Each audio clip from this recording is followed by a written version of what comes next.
Today we begin Pope's Analysis on Criticism from line 633. Before this, Pope mentioned the different qualities which are lacking in a critic. So after discussing the defects in critics, he speaks of the qualities which should be found in a critic from line 633.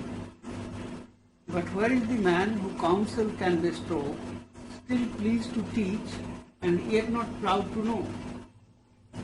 So the critic should be a man who can give sound advice. Bestow counsel means sound advice.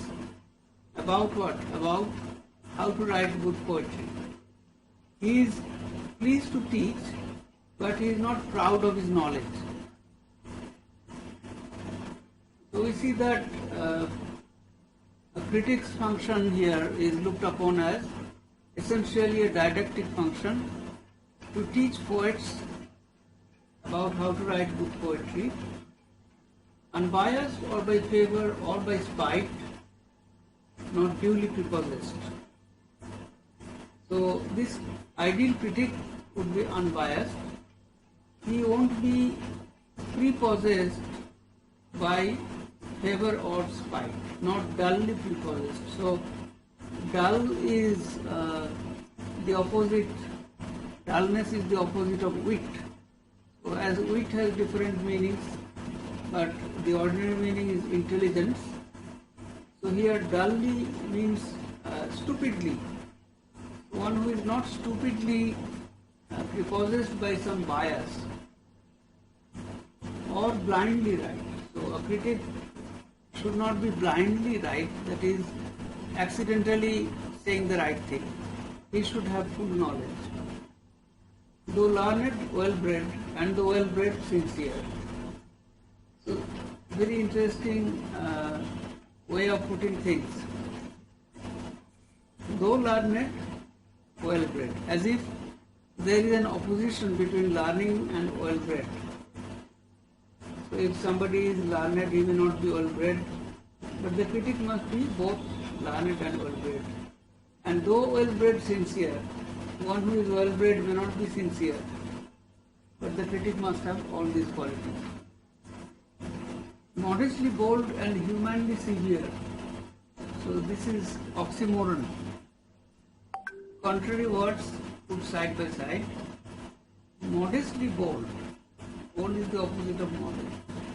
So by this phrase, Pope means to say that a critic should be bold in asserting his judgment, but should not do that in a proud and arrogant way.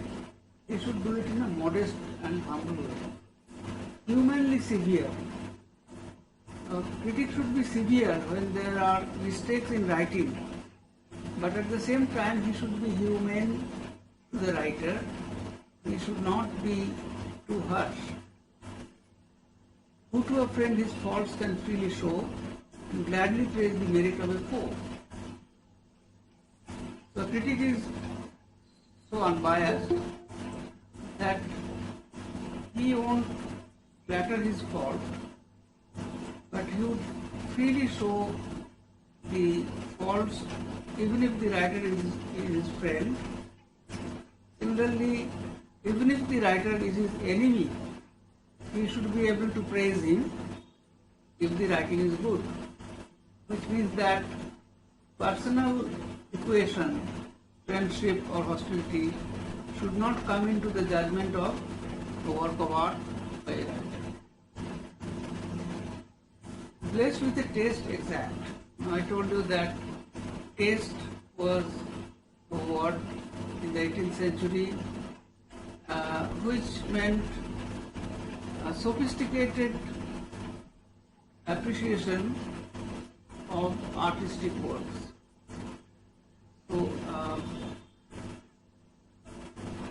almost a kind of an urban sophistication that a poet should have proper taste.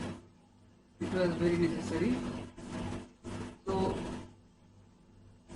critic should have an exact taste, which means that he should exactly know what is good and what is not good in artistic matters, yet unconfined. Unconfined means not narrow. So some people have a very narrow taste, but a critic should not have too narrow a taste. A knowledge both of books and humankind. So merely bookish knowledge is not enough, but a critic should have knowledge of mankind also. Generous converse, a soul exempt from pride. Converse here means conversation. So generous in his conversation, a man of taste, when makes conversation, that conversation itself is valuable. A soul exempt from pride, he should not be proud at all, and love to praise with reason on his side. So the question mark at the end goes back to the question in line 633, where is the man? So a person who has such qualities, who loves to praise but rationally, not in a flattering manner. So where is such a person to be found who is unbiased, wise, knowledgeable, bold, not proud, with an exact taste but not too narrow a taste, who knows both books and mankind, who can converse well, who does not have pride, and who loves to praise, and who is rational. So these are all the qualities of a good critic, but such critics are extremely rare, Pope suggests, these days, that is in his days. But in classical times, such critics could be found. Such ones were critics, such the happy few, Athens and Rome in better ages knew. So Greek culture and Roman culture, Athens and Rome were the two centers of culture in Greek and Roman civilization. So in those civilizations we find such critics who have all these qualities. And he gives a few examples. First, Aristotle. The mighty Stagirite first left the shore, spread all his sails and thus the deeps explored.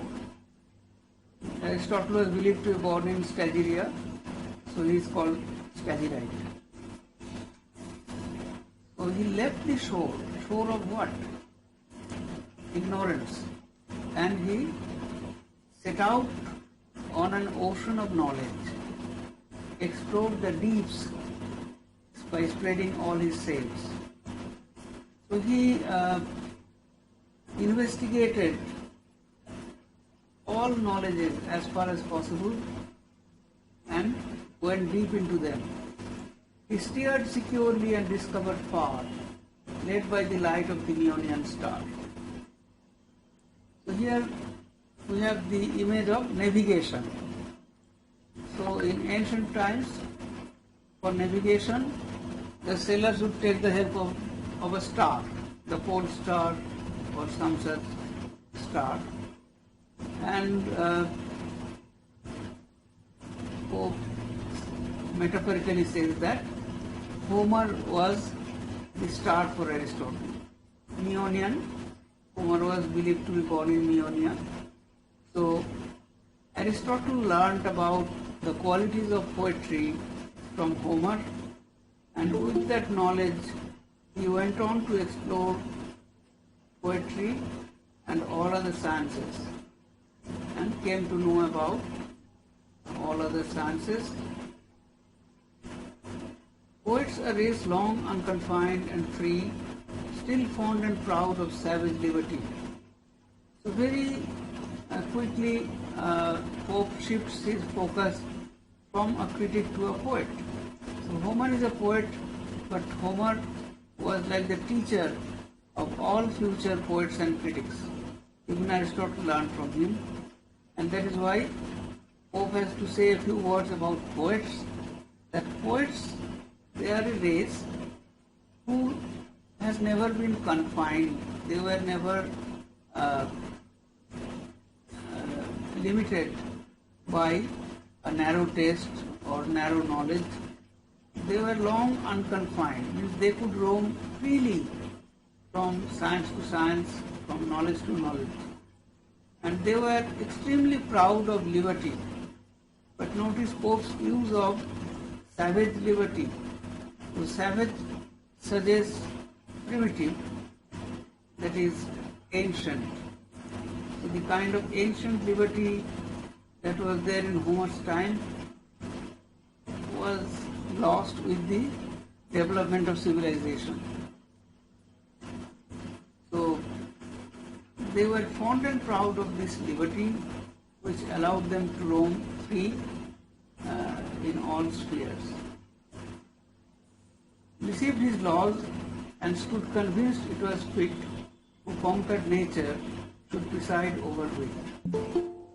So he received his laws from nature.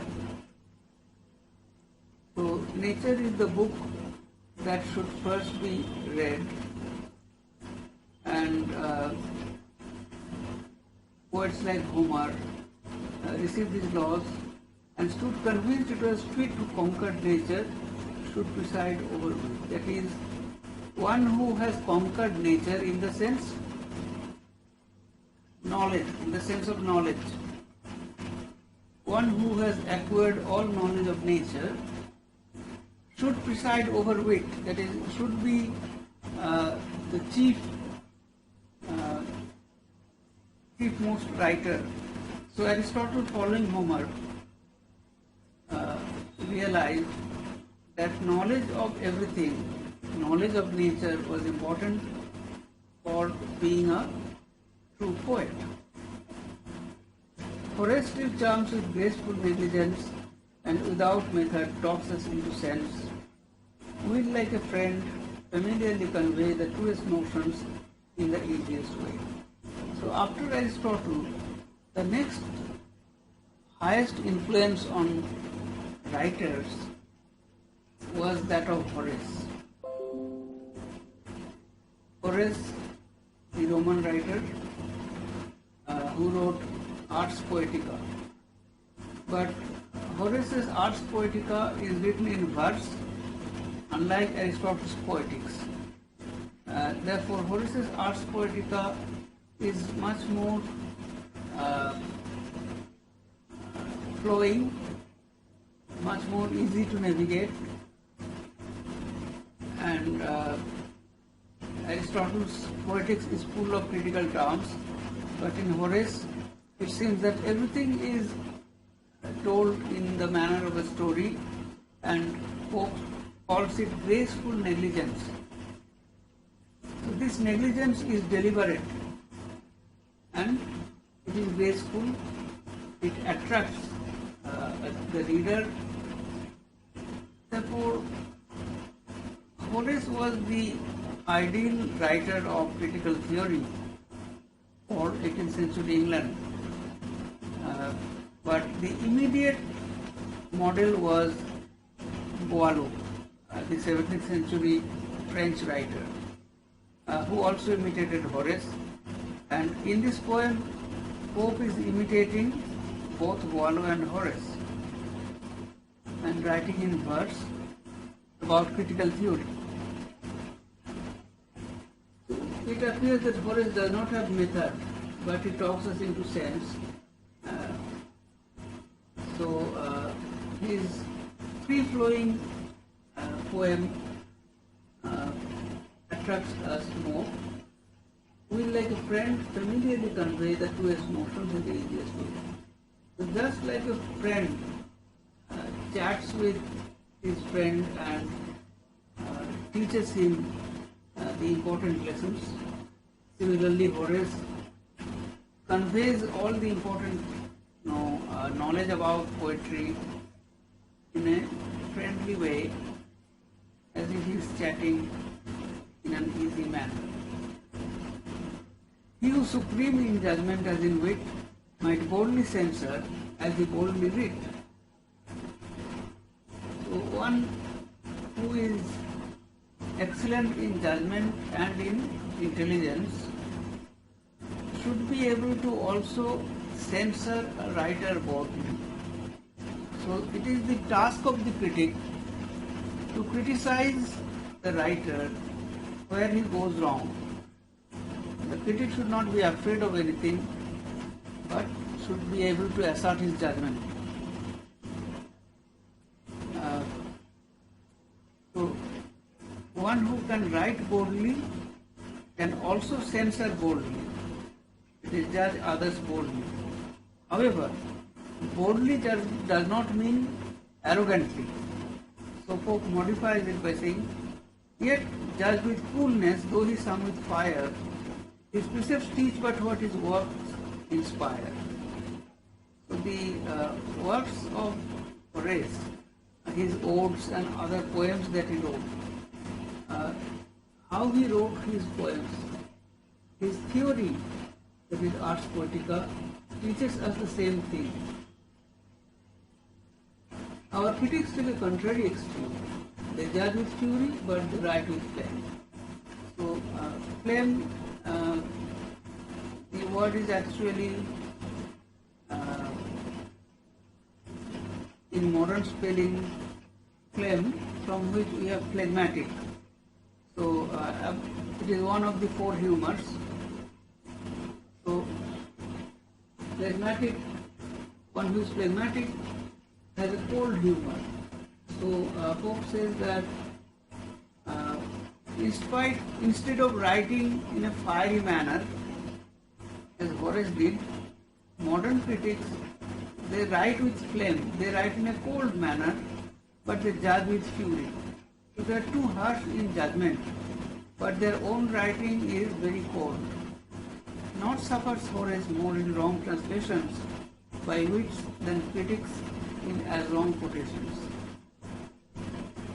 So Horace does not suffer much from wrong translations by other writers than in wrong quotations. So, today critics often quote wrongly, and thereby an ancient poet or an ancient writer suffers much because of wrong quotation, more because of wrong quotation than because of wrong translation. See Dionysius, Homer's thoughts refined, and call you beauties forth from every line. So here Pope talks about a critic, Dionysius of Halicarnassus, who wrote in 50 BC, was a learned critic, historian and rhetorician at Rome. In the Augustan age, actual Augustan age of Rome. But he refined Homer's thoughts. So his translation or his explanation of Homer was much more refined, and he would bring forth new beauties from every line. Then after Dionysius, Pope talks about Petronius, another Roman writer. Fancy and art in gay Petronius meet, the scholar's learning with the courtier's wit. So these are basically examples of good critics, Horace, Dionysius, Petronius. So Petronius was a voluptuary at the Roman court of Nero, whose ambition was to shine as a court exquisite. He is generally supposed to be the author of fragments of a comic romance called Petroni, arbitrary satiricum. Basically, it is briefly called satiricum. Petronius, a Roman writer like Dionysius. And in these critics we find that learning and wit or intelligence, also the ability of using rhetoric, is much. So a good expression along with learning. In great Quintilian's copious work we find the justest rules and clearest method joined. Quintilian was famous. He was a school teacher actually. He wrote volumes of critical theory called Institutio Oratoria. So there we find the rules of poetry expressed in a methodical manner. Thus useful arms in magazines we place, all ranged in order and disposed with grace. Thus critical arms, the weapons of a critic, they are well arranged, not thus alone the curious eye to please, but to be found where need requires with ease. So these are precepts in Quintilian which are easily retrievable. So in the Renaissance and in the 18th century, Quintilian was an extremely influential writer of rhetoric. Then he speaks of Longinus, who we know. Even today we study Longinus in order to understand romantic poetry. The bold Longinus, all the nine inspire and bless their critic with a poet's fire. So Longinus was inspired by all the nine muses. A Platonic philosopher and rhetorician, born around 213 AD, the best critic of antiquity, and because of his knowledge he was called a living library. So the nine muses we know: Clio of history, Euterpe of music, Alia of pastoral, Melpomene of tragedy, Terpsichore of dancing, Erato of lyric, Polyhymnia of rhetoric and singing, Urania of astronomy, Calliope of eloquence, and heroic poetry. So of all these nine muses, we basically remember Calliope because for epic poetry Calliope is very important, and we remember Clio, who is the muse of history and often mentioned by ancient writers. But we also remember Urania because of Milton's use of Urania in Paradise Lost. So, being blessed by all the nine muses, Longinus was a great critic. An ardent judge who zealous in his trust with warmth gives sentence, yet is always just. So the function of a critic is like that of a judge who passes sentence over a writer, whose own example strengthens all his laws, and in himself that great sublime he draws. His famous book, Perihupsus, or On the Sublime, and Pope says that he himself is a sublime writer. Thus long succeeding critics justly reign, license repressed, and useful laws ordained. So these are the successful critics who reigned for many centuries.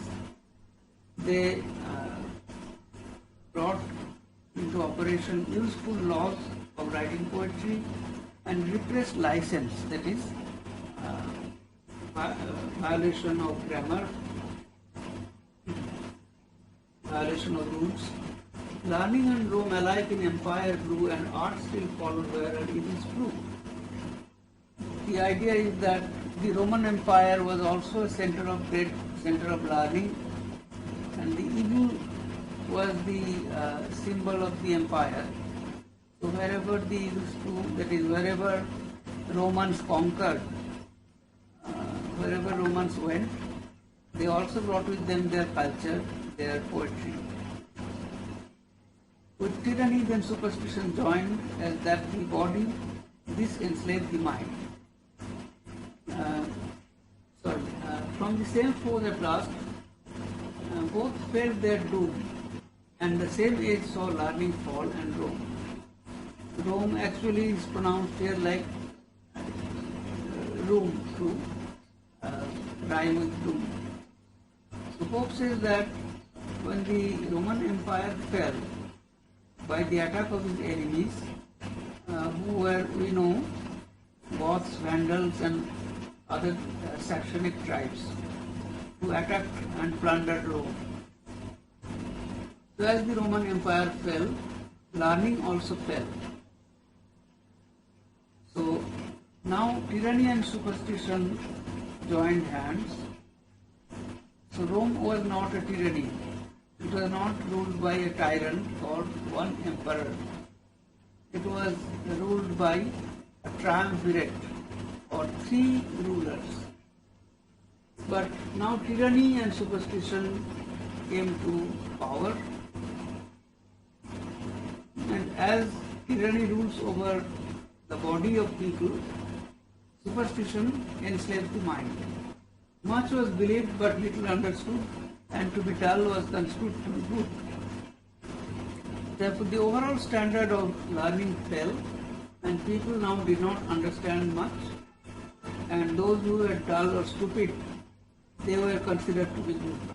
A second deluge, learning thus overrun, and the monks finished what the Goths began. This is a great criticism of the monks, the monasteries. So, like the deluge or the biblical flood, here it was like another flood where learning was completely overrun or destroyed. The monks, they were ignorant mostly in the Middle Ages, and as it was from the Renaissance, the humanists were of the opinion that the monks did not understand Greek and Roman literature. So the work of the Goths, that is the Germanic tribes who invaded Rome, was finished by the monks, because the Goths finished the empire and the monks finished learning. So there were these Goths, Ostrogoths and Visigoths on the Danube and the Moesogoths in Moesia. At length Erasmus, that great injured name, the glory of the priesthood and the shame, stemmed the wild torrent of a barbarous age and drove those holy Vandals off the stage. So Erasmus, the Dutch humanist, was the most famous man of learning in the Renaissance. Injured name because Erasmus did not side with the Reformation, so the Protestants did not like him. Pope was a Roman Catholic, and Pope likes Erasmus and says that Erasmus was injured by the dislike of the Protestants. I mean, his reputation was injured. The glory of the priesthood and the shame, Erasmus had joined priesthood, but then later he left the monastery. So he was for some time a monk, but later he left the monastery.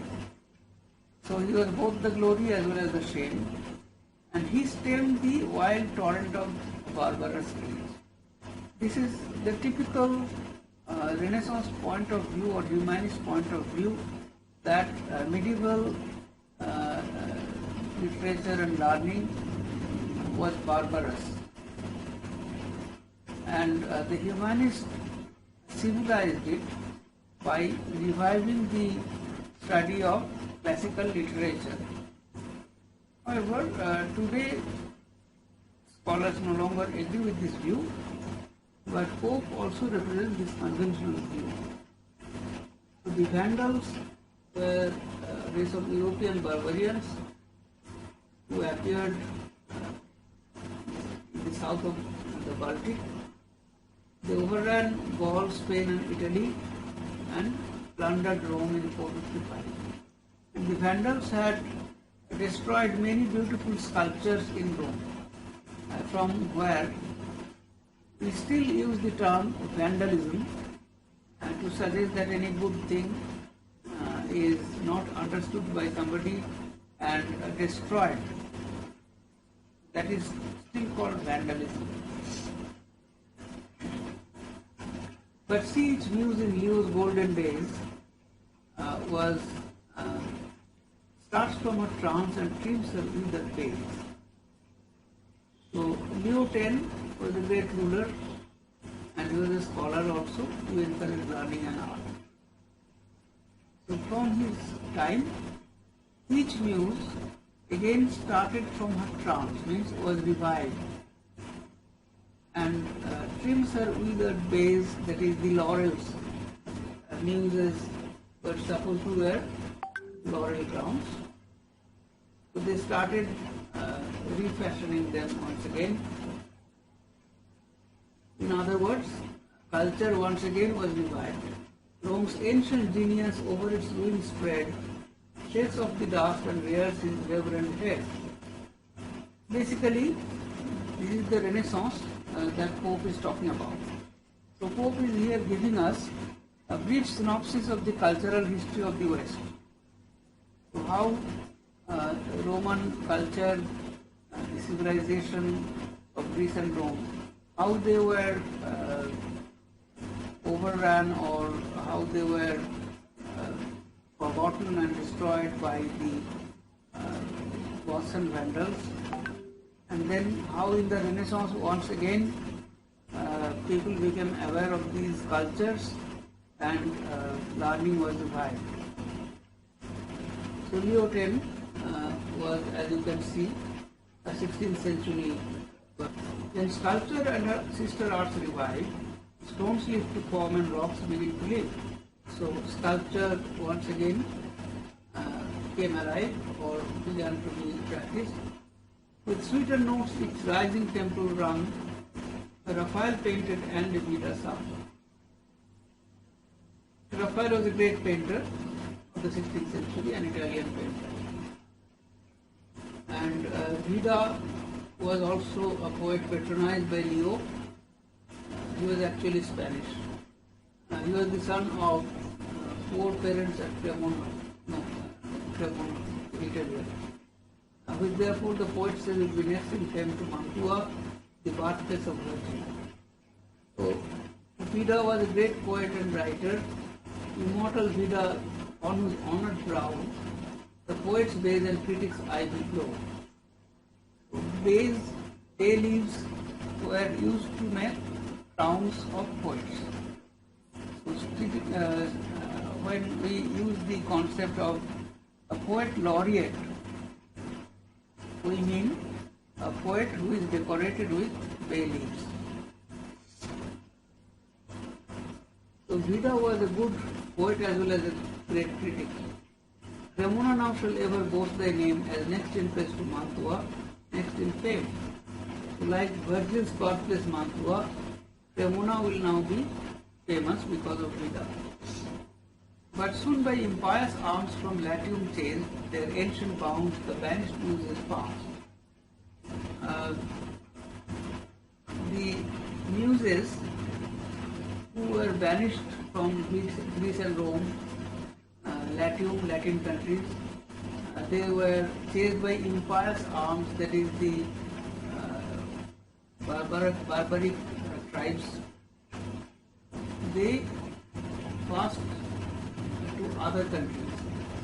Hence arts all over the northern world advanced, but critic learning flourished most of France. In the aftermath of the fall of Constantinople, all learning and criticism moved from Greece and Rome to the north. It is northern Europe, but Pope must praise Boileau, the great critic. So he says that criticism flourished mostly in France because Boileau was French. The rules a nation born to serve obeys, and Boileau still in right of Horace sways.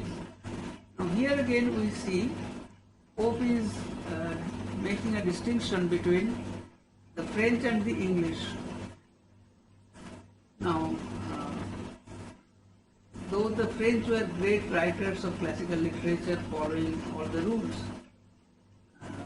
there is a secret pride that Pope is taking in the fact that The English were always freedom-loving, independent-minded, so they never followed any rules. But the French were always servile, born to serve, and therefore they always obeyed the rules. And Boileau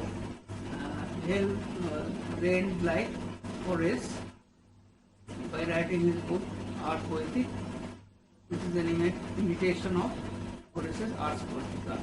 But we brave Britons foreign laws despised and kept unconquered and uncivilized.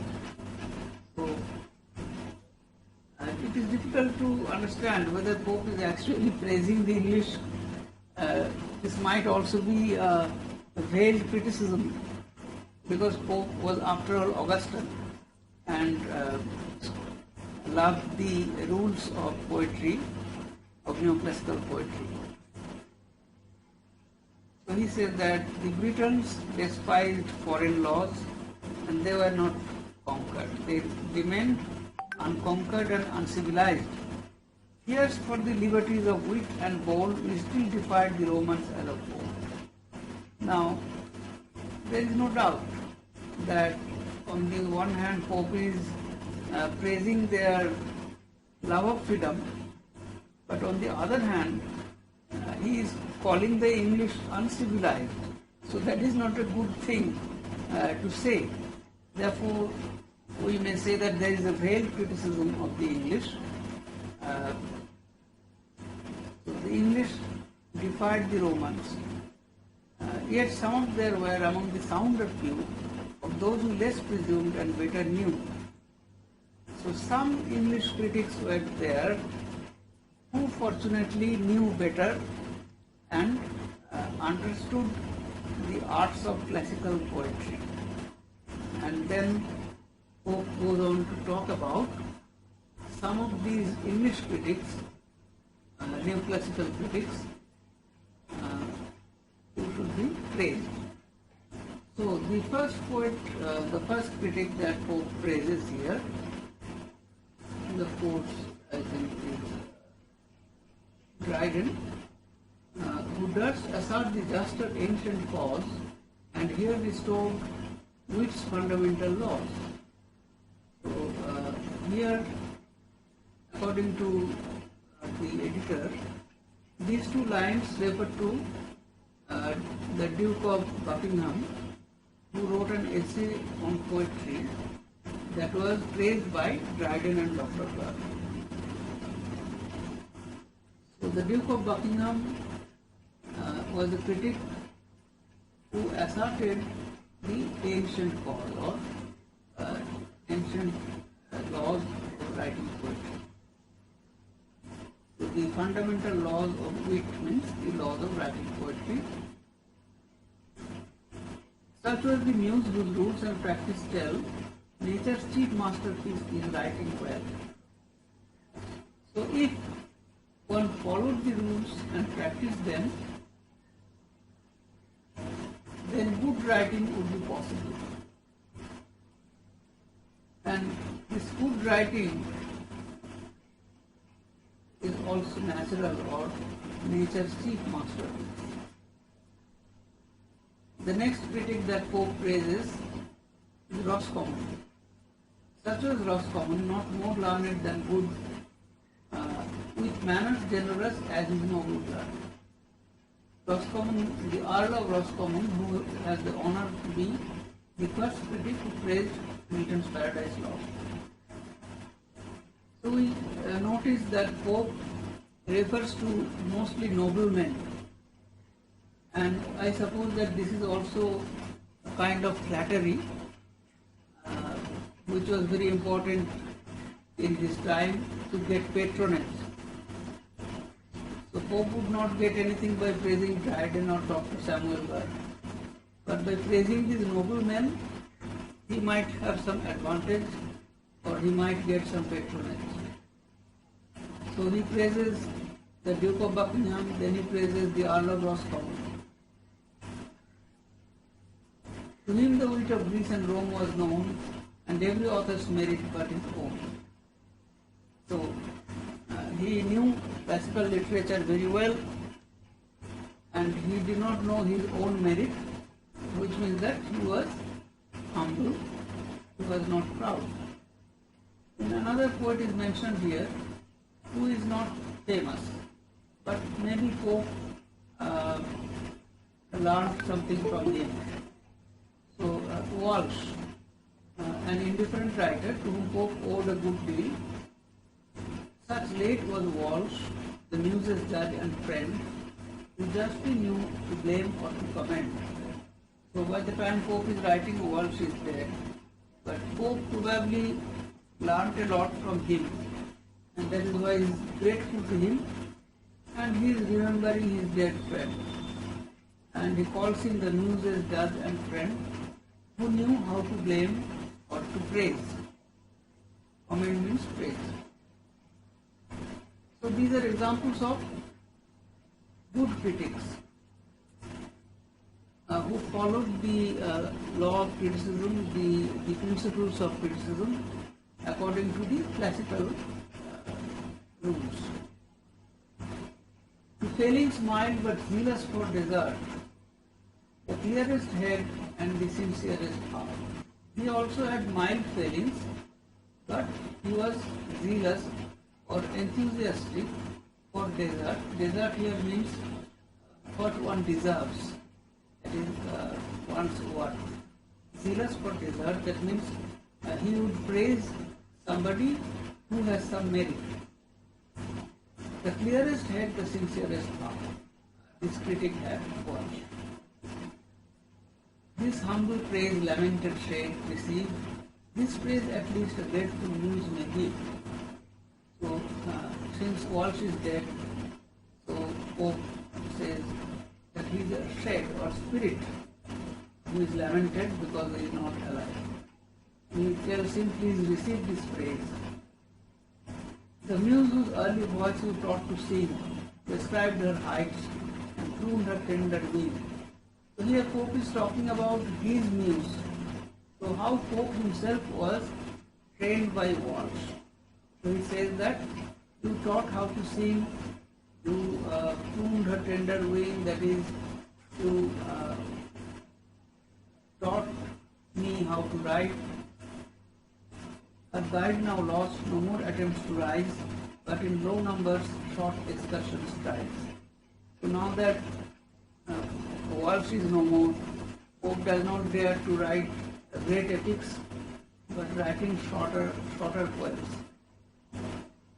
Content if hence the unlearned their wants may view, the learned reflect on what before they knew. So here Pope is talking about this entire poem, an essay on criticism, that Walsh would be happy if the unlearned, they can supply their wants. They can see their lackings. Wants here means lacks. So whatever they lack, their defects, if they can see them, and the learned, they already know their defects, but they can reflect on them by reading this poem. Careless of censure, not too fond of fame, still pleased to praise, yet not afraid to blame. So these are the qualities which Pope earlier said a great critic should have. And here he is, most likely he is talking about himself and saying that critic, that is my muse, is pleased to praise and not afraid to blame. And I neither flatter nor offend, not free from faults, nor hate to vain to men. So not perfect, therefore I may also have some faults, but not too vain, not too proud, to not correct myself. So if my faults are pointed out, I would correct myself. So the poem ends with a submission that I uphold the values of criticism, of classical kind of criticism, and the proper attitude of a critic should be that he should not be proud, or he should correct himself if there is any fault. Right. So this is a long poem, but nevertheless there are if we look at the poem by dividing it into various sections, like here we have the sections of part 1, part 2, and part 3. So if you follow these kind of brief summaries, then you can divide the poem into sections and prepare for the questions. So I have finished the poem. Do you have any questions? Alright, so you see here that after every question I have given in brackets the line numbers of the poem. So it will be easier for you to find out the answer. Okay. How, according to Pope, modern poets and critics should learn from the ancients in an essay on criticism. So here you look at line 118 onwards. From here, you then whose judgment the right course will steer, know well each ancient's proper character. How we should learn from the ancient poets. So here Pope talks about character, fable, subject, scope in the poetry of the ancient writers. We can discuss characters, fable means plot, subject, scope, and religion, country, genius of his age. We must also know about the socio-political history or religious history of his time,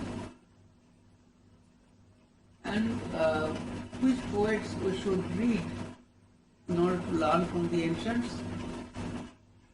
Homer, Virgil, Aristotle, theory of imitation, and then he makes these points. Here actually he is talking about poetic license, that is, sometimes poets do not follow rules but they take a shortcut, like Pegasus, a nearer way to take. But these shortcuts or these license that a poet may take is alright for a great poet, but for ordinary writers there would be pitfalls. So basically here, how a poet should follow the precepts, should follow the rules, and should never transgress it. And then those oft are stratagems which errors seem. So sometimes you may think that Homer is not following the rule, but that is actually a strategy of a great poet like Homer. It is not a mistake or error. So, nor is it Homer nods, but we that dream. So Homer does not make any mistake, but we do not understand his strategy. Therefore, we must learn by imitating the ancient poets how one should write. We must follow Aristotle's theory of imitation, but we should not imitate the poets when they take license, that is, when they violate rules, because we are not great poets, so we should not try to imitate them. Okay. Discuss Pope's concept of nature as an 18th century neoclassical overarching concept to be followed as true by all writers and critics. Now this you will not find in one place, but throughout the poem, at various places where Pope uses the concept of nature. And I have given the line numbers here. So if you follow these line numbers, for example 52 to 61, what does Pope say? Nature to all things fixed and fixed the limits fixed, and wisely carved proud man's pretending way. As on the land dwell here the ocean games, in other parts it leaves wide sandy plains. So everything is fixed in nature, and everything has its boundaries.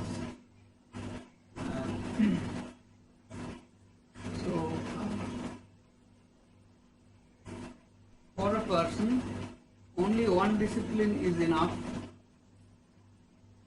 because art is vast but human wit is narrow. And then again here, first follow nature and your judgments framed by a just standard, which is still the same. Unerring nature still divinely bright, one clear, unchanged and universal light. Life, force and beauty must dwell in God, that will be source and end and taste of art.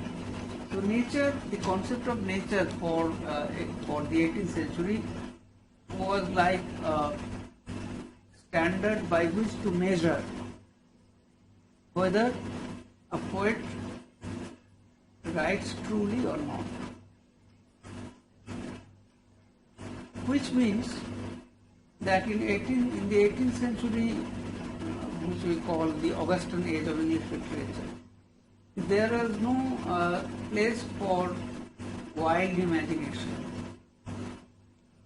The way a poet would conceive anything and describe, depict anything, that must be rational, that must follow nature, that must appear as natural, not arbitrary, not artificial, not supernatural, not something which cannot be sustained by reason.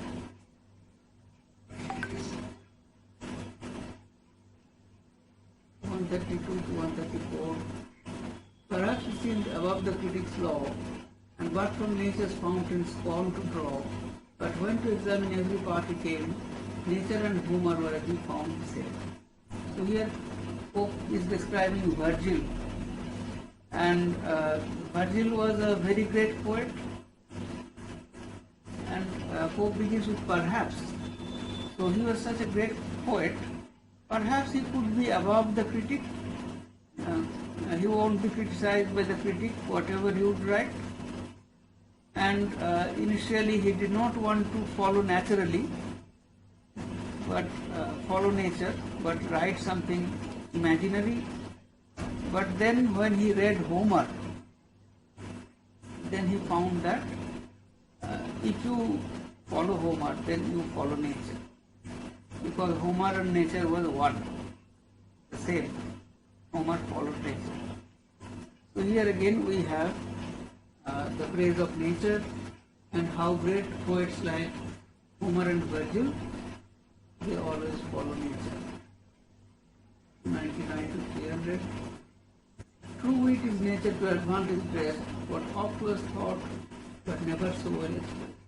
This couplet is famous. So what Pope means here is that in neoclassical poetry, nature is the foundation, but a poet dresses nature to advantage by skillful expression. Here Pope is talking about ornaments or rhetorical figures. So the foundation must be natural and realistic, and after that it may be elaborated or decorated with rhetorical figures. Pope is using the metaphor of dress. The human body is in itself sufficient, but dress or ornaments, they are additions which make the body more beautiful. What is the rhetorical figure in use then with judgment? You will be able to say that it is apostrophe. What is Pope's advice to the critic in the following lines regarding study? 118 to 140. Now, I have written the line numbers in brackets, but when you find the questions, you will not find the line numbers there. So you will have to remember. Even if you do not remember the lines, you remember what Pope says there. So,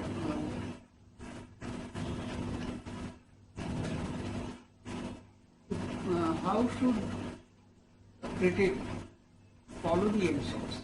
We have already covered this question once over earlier. first question. But here it was up to line 82. Here it is only up to 140. Pope's advice regarding study. So how one should study the ancient poets? Read them by day and meditate by night. Hence form your judgment, hence your notion bring, and trace the muses upward to their spring. Still with itself compare his text peruse, or let your comment be the month of the muse. So you have to study as Virgil studied Homer. Study him by day and by night and learn from him all the concepts, all the notions about writing poetry. Just as Virgil found that Homer everywhere follows nature, nature and Homer are the same. Similarly, you follow a great poet, and then as Aristotle studied all subjects and found the rules buried by studying nature. So the rule of imitation, copy nature is to copy them. If you copy a great poet, then you also copy nature. Just as Homer and nature were the same. Because a great poet always imitates nature. In the Renaissance, there were two kinds of imitation, or we may say the word imitation was used with reference to two practices. One is the practice of imitating nature, as in the reflectionist theory of mimesis of Aristotle.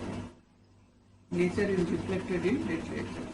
The other is the practice of imitating an ancient poet as a model, like the Ciceronian movement, where writers of Latin, they always followed Cicero. And then some discussion of the flouting of rules, poetic license, so on. Moderns beware of the too much offense. Against the precept never transgress. So one should be very careful about not depending on poetic license. What does Pope have to say on poetic license? Again, 141 to 170, a kind of recapitulation. What according to Pope are the pitfalls of a critic? 203 to 234. Of all the causes which conspire to blind man's erring judgment and misguide the mind, what the weak head with strongest bias shows is pride, the never failing vice of things. So the pitfalls of a critic should avoid pride. Little learning is a dangerous thing. The Pope formulates it very well. Drink deep or taste not the Pierian spring. So one must drink deep in the sense learn anything deeply. Go to the root of the thing and not learn superficially, because little learning is dangerous. Survey the whole, nor seek the slight faults to find, where nature moves and rapture warms the mind. So one should judge the writing of a poet as a whole, a complete work, and not always find faults. So here in these sections, Pope talks about the pitfalls of a critic. Discuss his use of the terms wit and judgment. This is a global question. So wit and judgment, particularly the word wit, is used in various senses throughout the poem. I have explained that when I looked at each use of the term wit. Sometimes it means intelligence, sometimes it means judgment, sometimes it means imagination, sometimes it means rhetorical figures. So wit was a concept which was very useful in the 18th century, and in this poem also we find it is used to mean various things. Discuss what qualities the critic should possess according to Pope. 562 to 583 is very easy. Learn then what moral critics ought to show, the ideal character of the critic. So this is what we more or less taught today, yesterday and in the last class and today. Good breeding, superior sense, be silent when you doubt anything, speak but with diffidence, be niggards of advice, never be niggards of advice, that is the worst avarice, fear not the anger of the wise. And then here we have an example of a bad critic in John Dennis. So these are the examples of critics who judge poorly or who depend upon who has some bias or some other defect. And today we saw from line 633 the qualities of the book. So you are familiar with the entire poem, discuss Pope's representation. What qualities the critic should possess, we read that today. And Pope's representation of bad critic in Dennis, that is 2 lines in there. Okay. So I have finished my discussion.